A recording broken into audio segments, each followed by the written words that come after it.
So let's go ahead and get started. I think we've spent enough time on that idea generation assignment. Everything is still, from my perspective, still a work in progress. Nobody's quite done with that. People have good ideas or varying quality of ideas and have papers of reasonable ranges of exemplary or not. But at some point, you just say, okay, the idea is good enough. Let's go forward. Let's start making progress, and let's continue to make progress. Right? As this is a 2 semester process, we need to feel pretty confident with where we are by the end of this semester, and we're roughly halfway through the semester now. So this is kind of the next aspect of the next component of it here. Really, your next homework assignment. And so, if you're asking, can I do this homework assignment if I haven't really finished the first one? If the idea still is fuzzy, probably not. But force yourself to kind of narrow it down, get to something reasonable, because we're going to be doing a little bit more of that same process. This is referred to as the literature review aspect of it. So, just in case you didn't know the sort of terminology here, what a literature review is, it's just a written discussion of published information in a particular subject area. It can just be a simple summary. I kind of call it like a book report. It can be that, but a useful, helpful literature review has some aspect of both summary as well as synthesis. So, summary, you're recapping what each paper is talking about. Again, not over a period of pages, but over a period of a sentence or 2 or 3 sentences.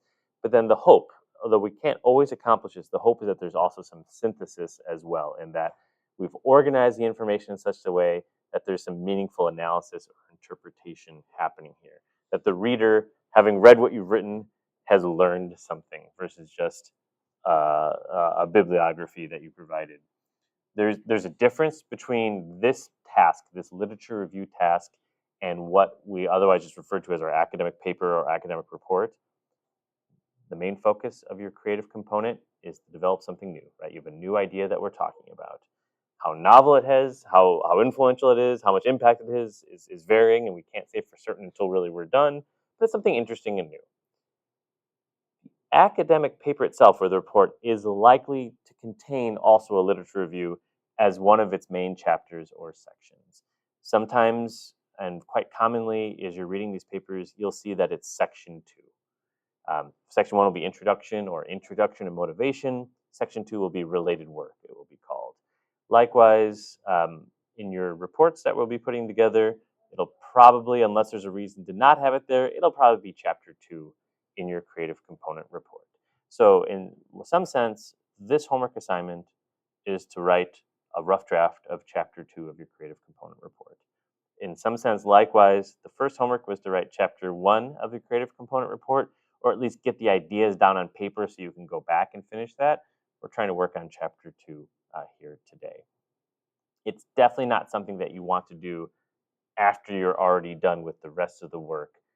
Just like with looking for exemplary papers, the act of finding, reading, understanding these other papers can influence what we choose to do, what we want to do. And you really want to avoid the scenario where you've put in quite a bit of work, you have something down on paper, then you read another paper and realize, well, it's already been done, or there's a fatal flaw with my idea, and I only discovered this by reading this other paper. So, what is the point beyond that aspect? A well written review or survey is supposed to provide a useful guide to get the reader up to date.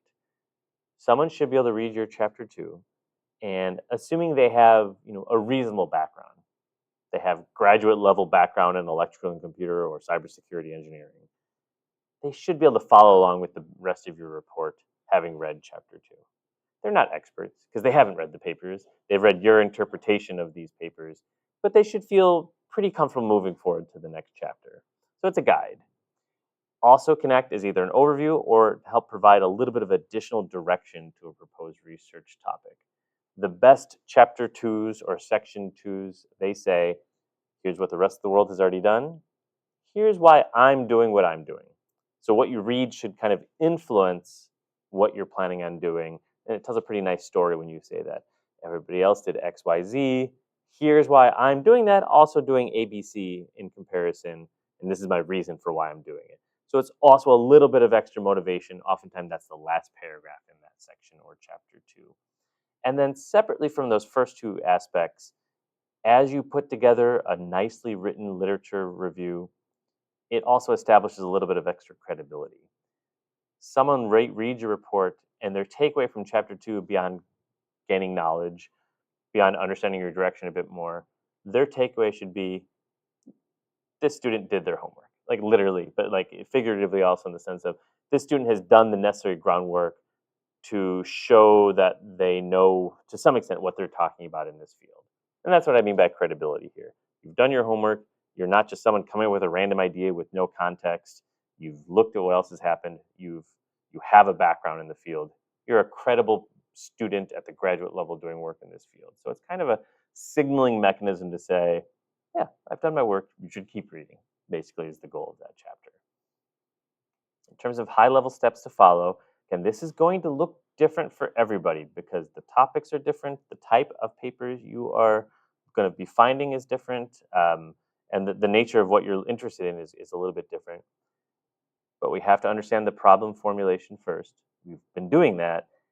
That can help then influence what things we're actually looking for, the literature search stage. There's only a few of you here today, but others watching this after the fact. We've been at different levels of success or struggle with regards to finding those. It isn't as simple as just typing in a couple of keywords as we've seen. Now, for the ideation assignment, the goal is to find exemplary papers, papers you could read and say, wow, this is a really good example of the kind of work I want to do. Here now, as we'll see, it doesn't need to be that stringent. We want to find related work. It doesn't need to be work that we're trying to kind of follow or mimic or copy in some sense. But that is still step 2 there. Then we have to do, then for the things that we do find, some sort of evaluation, trying to figure out relatively quickly. We can't spend 2 weeks per paper we find. In a perfect world, maybe we could. In our timelines, our goals in life, we can't spend that much time. So relatively quickly evaluating each paper we find, reading the abstract, skimming through the experimental section, just determining what makes it, relevant to us or not. What is the contribution of this paper? What did they claim they did? What did they actually do? How does it relate to what I want to do? It's almost like a paper triage that you're doing, and then you're going to put them in corresponding buckets. And then finally, the actual writing, the analysis and interpretation.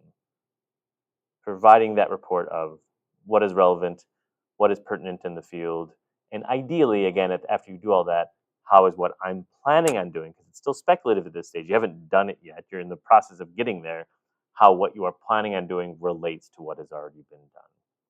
Again, that final paragraph doesn't need to say, my paper is better than all these previous papers for this reason. If that's the case, great, say it. But we don't know that yet. We don't know that for certain. Here is how my work differs from previously published research. You have to have something along those lines. And what that looks like will be different for everybody.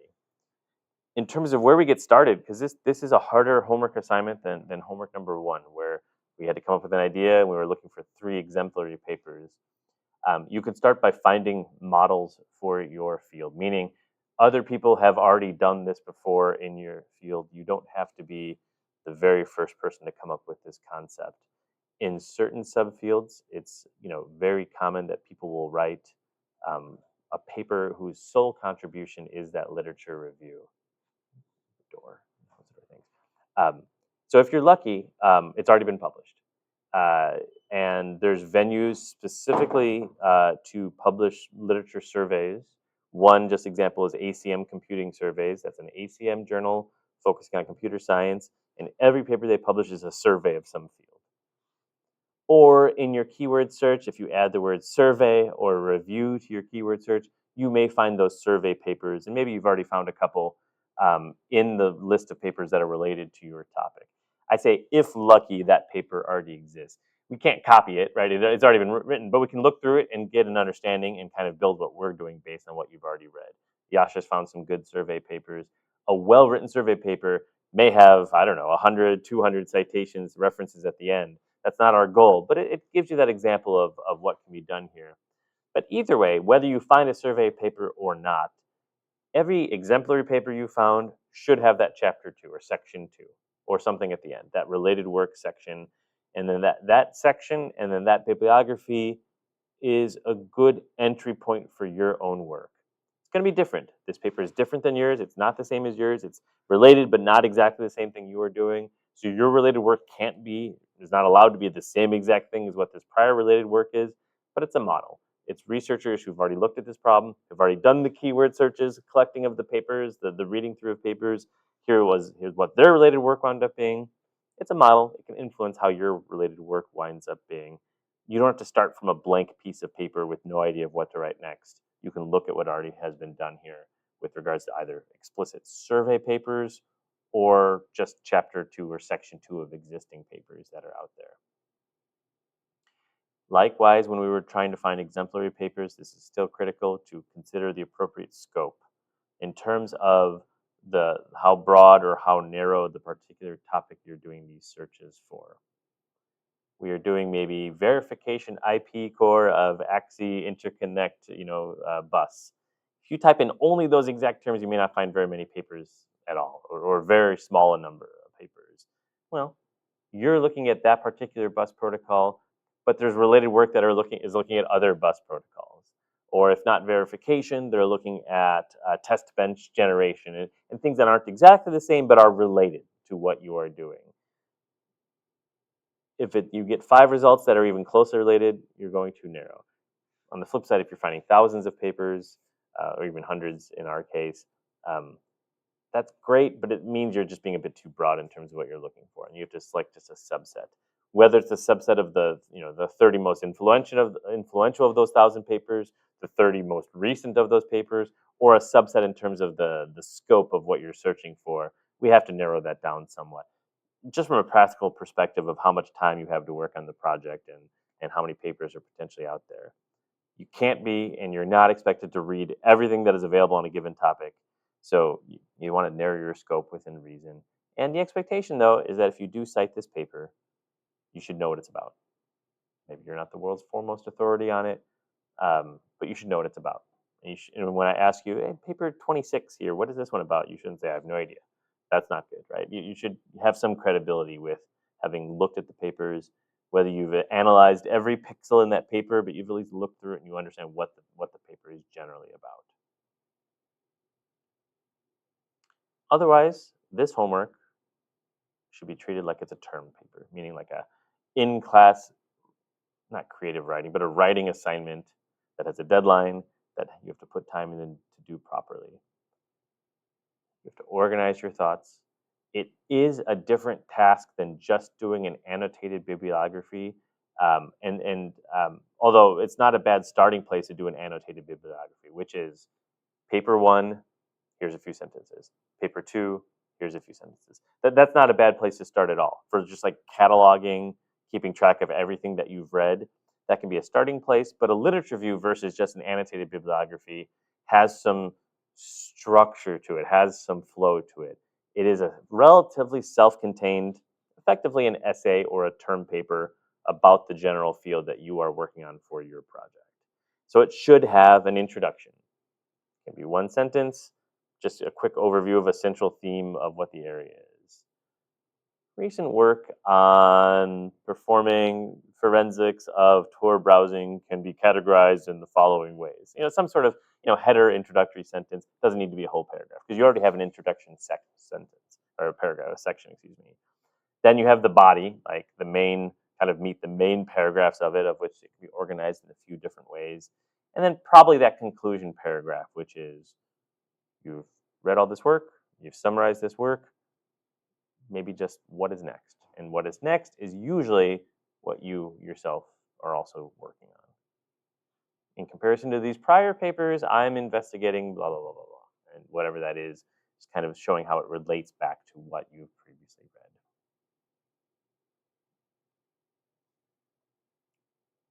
So you collect the references, download them, organize them, have basically a database. I mean, it can just be a text file, but have some database of your papers. You then also have to basically have an understanding of those papers, a sentence or two, just in your own casual writing for your own purposes, so that when you look at the paper next week, you remember, oh yeah, this is the paper who used this tool to run this experiment about this data. That's all you need to keep track of for it. And then once you have these, and the number we're looking at is 30 is the goal for these creative component reports. You've collected 30 papers. If it's 31, that's fine. If it's 29, that's fine as well. But we're saying 30 is our goal for this. You have to have some way of structuring all those papers together. For some topics, although not too many examples have come through this class yet, if there's been sort of steady year-to-year progression or achievement, you may be able to get by with sort of a chronological ordering, which in 1973, researchers discovered this, and then in 1974, they discovered this, and in 1975, they discovered this. Usually papers in more modern fields don't have such a steady progression.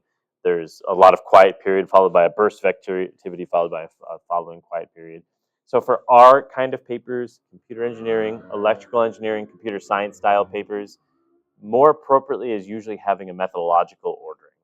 Um, since we know that our reports are going to have some experiment, some sort of tools or structure or collection of data or analysis, a methodological approach with this PAI approach is a pretty good way to get started. I am not mandating this for homework too, but it's a really good way to do this, so you should strongly consider this. And it's PAI. First, for your big picture problem, identify 3 to 4 core problems and issues. Again, you're not inventing these ideas. You're reading papers, you're categorizing them accordingly. What is the actual problem that they're looking to address? Any good paper should write that in the abstract or certainly in the introduction. You don't have to read the entire paper to get to that answer for a given paper. Sometimes they say one thing and actually do something else, but still you can read just the beginning and get a feel for what is the general subfield, the actual problem or issue they're looking to address. And then typically for a given problem, there's going to be multiple different kind of competing approaches. I say 3 to 4, that's an arbitrary number. It's not 30 though for most fields. And it's usually not 1 for any interesting field as well, but it's more than 1, less than 100 approaches for addressing a particular problem in a domain. And then underneath that, for each approach, there should be multiple competing papers that are basically implementing that particular approach. They could be from the same research group, same authors, they can be from different authors. That is really field dependent on what kind of different implementations you would find. That's P for problems, A for the approaches to that problem, and I for the actual individual papers that are implementing a given approach. Again, your job is not to sit in a quiet room and think about what are the different problems and the different approaches and the different implementations. Your job is to find papers and to read these papers and then categorize in such a way. End result of that PIAI approach is what we refer to as a literature tree. Like tree is in data structure, like a tree here, right? With the individual papers, although this tree isn't got too many papers here, as like the leaf nodes on the bottom. So I1 through I whatever are the individual implementations. Each of those is a paper or potentially multiple papers. Once you've structured the papers you've collected in such a manner, it turns out then the actual creative writing task of this chapter 2 is not too bad. So you want to structure first. Okay. Collect papers, do a really quick annotation of each paper. What is 2 sentences that explains the paper? Think, it does require some thought via reading and analysis. What is the relative structure that I can apply to it?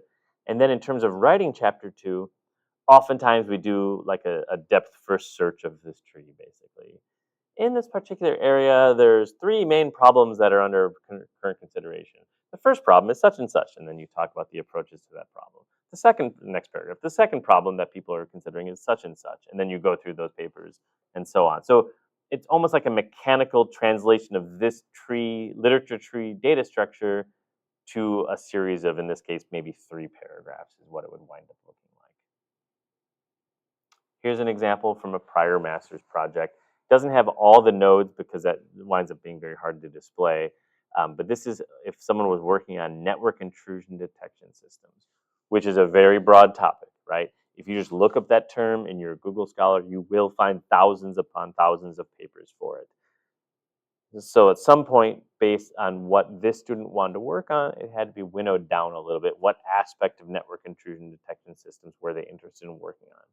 In this case, 2 key aspects of what he was proposing were considered relevant, which was problems of how do we improve detection accuracy while also having some sort of adaptability to new threats.